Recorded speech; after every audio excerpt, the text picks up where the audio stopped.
അടുത്തതായി വേദിയിലേക്ക് എത്തുന്നു കേരളത്തിൻ്റെ ചീഫ് സെക്രട്ടറിയും പ്രമുഖ കവിയും ഗാനരചയിതാവുമായ ശ്രീ കെ ജയകുമാർ.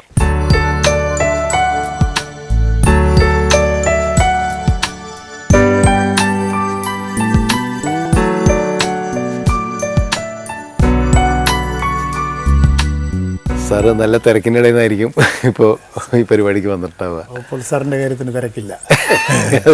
ഫസ്റ്റ് അത് ശരി, സാറിൻ്റെ കാര്യം കഴിച്ചിട്ടുള്ള കാര്യമുള്ളൂ അല്ലേ. ഏതായാലും സാറ് IAS വന്നു കഴിഞ്ഞപ്പോൾ എന്നെക്കാളും സാർ 14 വർഷം സീനിയറാണ്. സാറിന് ആദ്യം കാണുന്നത് ആൻറ്റിയോക്കിനെയും കൊണ്ട് സാറ് കോഴിക്കോട് വരുമ്പോഴാണ് 82. ഞാനത് അന്നവിടെ സബ് കളക്ടർ മറ്റാണ്. അന്ന് KT തോമസ് അവിടെ ഡിസ്ട്രിക്ട് ജഡ്ജാണ്. അപ്പോൾ അദ്ദേഹം പറഞ്ഞത് എൻ്റെ റോൾ മോഡൽ ആവണം സാറ് എന്ന് എന്നോട് പറയുകയും സാറിനെ പോലെ ഒരുത്തൻ വന്നിട്ടുണ്ട് എന്ന് സാറിനോട് ജസ്റ്റിസ് തോമസ് അങ്ങോട്ട് പറയുകയും ചെയ്തു. അതിപ്പോഴും അദ്ദേഹം ഓർമ്മിക്കും. ഈ സാംസ്കാരിക ഇടപെടലുകൾ, സാഹിത്യമായിട്ടുള്ള ബന്ധം, എഴുത്ത്, വായന, അങ്ങനെ ഒരുപാട് കാര്യങ്ങളിൽ ഒരു സമാനത തീർച്ചയായിട്ടും നിങ്ങൾക്ക് രണ്ടുപേർക്കും ഉണ്ട്. ഈ ട്രാപ്പിങ്സ് ഓഫ് പവർ അല്ലെങ്കിൽ ഈ അധികാരത്തിൻ്റെ ഒരു ചിലതൊക്കെ ഉണ്ടല്ലോ, പത്രാസുകൾ, ഇതൊന്നും ബാധിക്കുന്നില്ല എന്നുള്ളത് മനസ്സിലൊരു കലാകാരനുള്ളത് കൊണ്ടാണെന്നാണ് എനിക്ക് തോന്നുന്നത്. സാർ ഒരു വലിയ ഇൻസുലേറ്ററാണത്. ഇല്ലെങ്കിൽ ഈ സർവീസ് നമ്മളെ നമ്മളെ ഒരു പരിവാക്കാനുള്ള എല്ലാം അത് നമുക്ക് തരും. പൊതുവേ ആ ഒരു ഇതിലേക്ക് ചെന്ന് പെട്ടുകഴിഞ്ഞാൽ അതിൻ്റെ ഒരു ഭാഗമാകുകയും ജീവിതത്തിലും അല്ലേ മനുഷ്യരോട് ഇടപെടുന്നതിലൊക്കെ അത് വരും. അങ്ങനെ ഒരു മുഖമുണ്ട് എന്ന് തിരിച്ചറിയുകയും ആ മുഖവും അല്ലെങ്കിൽ ആ തലവും പ്രധാനപ്പെട്ടതാണ് എന്നും നമ്മുടെ ജോലിയെപ്പോലെയോ അതിനേക്കാളുമോ പ്രധാനപ്പെട്ടതാണ് ആ തലം എന്ന് തിരിച്ചറിഞ്ഞിട്ട് അതിന് സമയം കണ്ടെത്തി ജോലി ചെയ്യാന്നുള്ളത്. എൻ്റെ സ്വത്വമെന്ന് പറയുന്നത് ഈ ജോലി തരുന്ന സ്വത്വമല്ല, അതൊരു സ്വത്വമാണ്. അതിനും അപ്പുറത്ത് ഒരു ഞാനുണ്ട്. എന്നെ ആവിഷ്കരിക്കുക എന്നുള്ളതും എൻ്റെ ധർമ്മമാണെന്നുള്ള തിരിച്ചറിവ് സാറിനെ ഒബ്സർവ് ചെയ്തിട്ടുണ്ട്. അതിനകത്ത് ഇപ്പോൾ ഈ രാഷ്ട്രീയ രംഗത്തുള്ള ഇടപെടലുകൾ അല്ലെങ്കിൽ മന്ത്രിമാർ അവരുടെ പലപ്പോഴും നിങ്ങൾക്കൊക്കെ പുച്ഛം തോന്നുന്ന രീതിയിലുള്ള പല ഇടപെടലുകളോ അല്ലെങ്കിൽ അത്തരം കാര്യങ്ങളൊക്കെ മന്ത്രിമാരുടെ ഭാഗത്തുനിന്നോ അല്ലെങ്കിൽ അതുപോലുള്ള രാഷ്ട്രീയ പ്രവർത്തകരുടെ ഭാഗത്തുനിന്നോ അപ്പോഴൊക്കെ ഒരു സംയമനം പാലിക്കുകയും മാറി മാറി വരുന്ന ഇപ്പോൾ UDF LDF ഗവൺമെൻറ്റുകളൊക്കെ വരുമ്പോഴും രണ്ടുപേരുടെ കാര്യത്തിലും അത് വളരെ ഇതായിട്ടുണ്ട്. ഒരു കാര്യം, ഈ മന്ത്രിമാർക്ക് ഞങ്ങളോട് ഇത്തിരി സ്നേഹമുള്ളതുകൊണ്ടും കൂടെ ആയിരിക്കും അത് ഈ എഴുത്തുകാരെന്നൊക്കെ ഉള്ള ഒരു അതായിരിക്കാം. പിന്നെ ഈ നമ്മുടെ നെഹ്റു പണ്ട് പറഞ്ഞിട്ടുണ്ട്, ഈ കുതിര പുറത്ത് ഒരാൾ കയറിയാൽ അയാളാണോ കാര്യങ്ങൾ നിയന്ത്രിക്കുന്നത് കുതിരയാണോ എന്ന് കുതിരയ്ക്ക് 5 മിനിറ്റ് കൊണ്ട് മനസ്സിലാവുന്നു.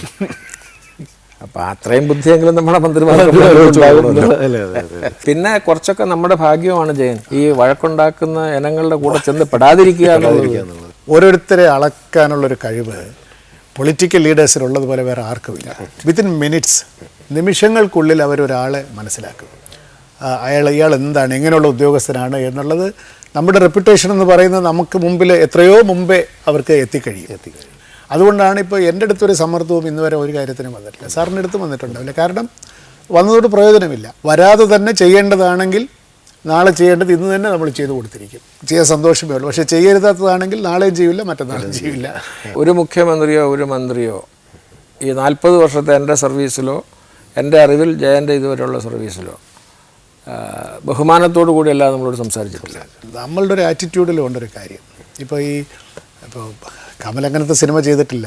ഷാജി കൈലാസിൻ്റെയോ അല്ലെങ്കിൽ വേറെയുള്ള സിനിമകൾ, അതായത് ഒരു DGPയെ പിടിച്ചടിക്കുന്ന ഒരു SP, മുഖ്യമന്ത്രി അറസ്റ്റ് ചെയ്യുന്ന കളക്ടർ, ഇങ്ങനെയൊക്കെ ചില ഈ വ്യാജ നിർമ്മിതികളുണ്ടല്ലോ. ഇങ്ങനെയൊന്നും അല്ല ഭരണം. നമ്മൾ എങ്ങനെ അങ്ങോട്ട് പെരുമാറുന്നു അത് വലിയ പ്രധാനമാണ്. പൊളിറ്റിക്കൽ സിസ്റ്റത്തിൽ ഹൂ ഈസ് ദ മാസ്റ്റർ എന്നുള്ളതിനെപ്പറ്റി നമുക്കും ഒരു വ്യക്തത വേണം. അതിനകത്ത് തെറ്റുണ്ടെങ്കിൽ തിരുത്തി കൊടുക്കാം, അവിഹിതമായിട്ടുണ്ടെങ്കിൽ ചെയ്യേണ്ട. പക്ഷേ ഇറ്റ് ഈസ് ദെയർ, അവരുടെ ഭരണമാണ്. ആ ഭരണത്തിൻ്റെ നിർവാഹക സമിതി മാത്രമാണ് നമ്മൾ. ആ ബോധ്യമുണ്ടായാൽ നമുക്ക് ആവശ്യമില്ലാത്ത ഈഗോയും ഇൻ്റലക്ച്വൽ സുപ്പീരിയോറിറ്റിയൊന്നും അവിടെ കൊണ്ട് ബന്ധത്തെ വഷളാക്കാനായിട്ട് എഴുന്നള്ളിക്കേണ്ട ആവശ്യമില്ല. പിന്നെ പൊതുവായ പെരുമാറ്റത്തിൽ തന്നെ ഇപ്പം ജയനും ഞാനും ഒരുമിച്ച് വർക്ക് ചെയ്തത് ടൂറിസത്തിലും സാംസ്കാരിക വകുപ്പിലുമാണ്. അതിലൊരു ഘട്ടത്തിൽ സാംസ്കാരിക വകുപ്പിലെ മന്ത്രി ജേക്കബ് ജയൻ്റെ കൂടെ കോളേജിൽ ഒരു വർഷം സീനിയറായിട്ട് കോളേജിൽ പഠിച്ച ആൾ. എന്നെ സംബന്ധിച്ചിടത്തോളം TM ജേക്കബ് എൻ്റെ പ്രായം കൊണ്ട് 10 വയസ്സുള്ളപ്പം എൻ്റെ സമുദായത്തിലെ സ്ഥാനം കൊണ്ട് എന്നേക്കാൾ ജൂനിയർ, ഇതൊക്കെ ശരിയാണെങ്കിലും അപ്പം ഞങ്ങൾ തമ്മിലുള്ള ആ സ്നേഹം, അദ്ദേഹം എനിക്ക് ബഹുമാനം തന്നു. ഞങ്ങൾ മാത്രമുള്ളപ്പോൾ എന്നെ ചേട്ടാന്ന് വിളിക്കും, ഞാൻ ജേക്കബ് എന്ന് വിളിക്കും. പക്ഷെ മൂന്നാമതൊരാളുടെ സാന്നിധ്യം ഉണ്ടെങ്കിൽ ഞാൻ മിനിസ്റ്റർ എന്നേ പറയുള്ളൂ. പൊതുവായി ഞങ്ങൾ നടക്കുമ്പോൾ ഞാൻ എപ്പോഴും 6 ഇഞ്ച് പുറകിലേ നടക്കുള്ളൂ. അത് മിനിസ്റ്റർ ഈസ് മിനിസ്റ്റർ. അതാണ് ഡെമോക്രസിയോടുള്ള ഉദ്യോഗം. ആ കോൺഫിഗറേഷൻ നമുക്ക് വ്യക്തമായിട്ടുണ്ടെങ്കിൽ നമുക്കൊരു കോൺഫ്ലിക്റ്റിലേക്കും പോകേണ്ട കാര്യമില്ല. ഞങ്ങൾ ടൂറിസത്തിലിരിക്കുന്ന കാലത്താണെന്നാണ് എനിക്ക് തോന്നുന്നത്. അതായത് ഞാൻ സാംസ്കാരികത്തിൽ 12 കൊല്ലം ഉണ്ടായിരുന്നല്ലോ. ഒരു സ്കൾപ്റ്റർ വന്നു. അന്ന് ഈ കനകക്കുന്നിൽ ഇതൊന്നും ചെയ്തിട്ടില്ല, ലാൻഡ്സ്കേപ്പിംഗ് ഒന്നും ചെയ്തിട്ടില്ല. വെറുതെ ഇങ്ങനെ അലസമായിട്ട് കിടക്കുകയാണ്. ഒരാൾ വന്ന് പറഞ്ഞു, ഒരു 100 സ്വാതന്ത്ര്യ സമര സേനാനികളുടെ ബസ്റ്റ് അവിടെ ഉണ്ടാക്കി വെക്കാൻ. ജനോർമ്മ ഉണ്ടാവും. അപ്പോൾ എൻ്റെ മനസ്സിൽ കൂടെ ഉടനെ അതിൻ്റെ അഡ്മിനിസ്ട്രേറ്റീവ് സൈഡൊക്കെ പോയി. അതായത് ഈ തിരുവിതാംകൂർ, കൊച്ചി, മലബാർ, നായർ, ഈഴവൻ, ക്രിസ്ത്യാനി, മുസ്ലിം, പിന്നെ സ്ത്രീ, പുരുഷൻ, ഇതൊക്കെ ഞാൻ ആലോചിച്ചു. പക്ഷെ കരുണാകരനാണ് മുഖ്യമന്ത്രി. അപ്പം ഞാൻ അദ്ദേഹത്തോട് ചുമ്മാ ഇതിങ്ങനെ പറഞ്ഞു. അപ്പോൾ അങ്ങനെയുള്ള ഞാൻ ലീഡറെ എന്നാണ് വിളിച്ചിരുന്നത്, ചീഫ് മിനിസ്റ്ററൊക്കെ ആണെങ്കിൽ. നമ്മൾ ലീഡർ ഇങ്ങനെ ഒരു പരിപാടി വന്നിട്ടുണ്ട്. ഞാൻ ഈ പറഞ്ഞ യാതൊരു ഭരണപരമായ പ്രശ്നവും നോക്കാതെ അദ്ദേഹം എടുത്ത വായിക്ക് പറഞ്ഞത്, ഫസ്റ്റ് നല്ല സെമിത്തേരി പോലെ ഇരിക്കുന്നു. അതപ്പോൾ വിഷ്വലൈസ് ചെയ്തു. അതാണ് രാഷ്ട്രീയക്കാരന് കിട്ടുന്ന ഒരു ബോധം. അത് നമ്മൾ മനസ്സിലാക്കണ്ടേ. അത് ഒരു പരീക്ഷ കൊണ്ടും കിട്ടൂല. നമ്മൾ ഈ സ്വാതന്ത്ര്യ ബോധം കൊണ്ട് ഇപ്പോൾ ചെയ്ത് കളയാമെന്ന് വിചാരിക്കും. ഇപ്പോഴും അന്വേഷണം തീരുവില്ലായിരുന്നു. ജെ.സി. ഡാനിയൽ പുരസ്കാരവും കാലത്ത് തന്നെയാണ് ഏർപ്പാട് ചെയ്യുന്നത്. അതൊരു വലിയൊരു വലിയ കാലഘട്ടമായിരുന്നു. ഇപ്പോൾ തിരിഞ്ഞു നോക്കുമ്പോൾ തോന്നുന്നു എഴുത്തച്ഛൻ പുരസ്കാരം, സ്വാതി പുരസ്കാരം, പിന്നെ ജെ.സി. ഡാനിയൽ അവാർഡ്, ചലച്ചിത്ര അക്കാദമി, ഫോക്ലോർ അക്കാദമി, നമ്മുടെ വാസ്തുവിദ്യാ ഗുരുകുലം. നല്ലൊരു കാലമായിരുന്നു. നമുക്കൊരു ആശയം വന്നാൽ പ്രാവർത്തികമാക്കാൻ സാധിക്കും. ഗവൺമെന്റിന്റെ മെഷീനറിയും പോളിസിയും നമ്മളോടൊപ്പം നിൽക്കുമെന്നുള്ളൊരു ഘട്ടം. അല്ല, ആ കാര്യത്തിൽ ജേക്കബിനെ സമ്മതിക്കണം. സാംസ്കാരിക വകുപ്പിന്റെ കേരളം കണ്ട ഏറ്റവും നല്ലൊരു സാംസ്കാരിക മന്ത്രി തന്നെയായിരുന്നു. ഞാൻ സാറിൽ നിന്ന് ഉൾക്കൊണ്ട ഏറ്റവും വലിയ പാഠം എന്നു പറഞ്ഞാൽ, ഇനി മല പോലെ പ്രശ്നം വന്നാലും പതറാതെ നിൽക്കുക എന്നുള്ളതാണ്.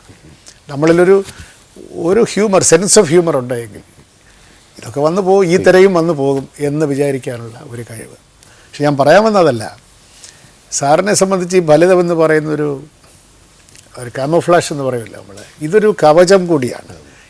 എന്തിനെന്ന് വെച്ചാൽ, അത് ഞാൻ പറഞ്ഞിട്ടുണ്ടെന്ന് അറിഞ്ഞൂടെ ഒരു പ്രസംഗത്തിൽ, ഇതിൻ്റെ പിന്നിലുള്ള ഒരു വൈകാരിക തലം മറ്റൊരാൾ കാണരുത് എന്നുള്ളത് കൊണ്ട് കൂടിയാണ്, അതിനുള്ള ഒരു കവചമാണ് സാറിന് ഈ ഫലിതം. ഒരു ബയോഗ്രഫി ആരെങ്കിലും എഴുതുന്നുവെങ്കിൽ ആ തലം ചീന്തി അകത്ത് കയറണം എന്നാണ് എനിക്ക് പറയുന്നത്. എന്നുള്ളി the real Babu Paul will come out.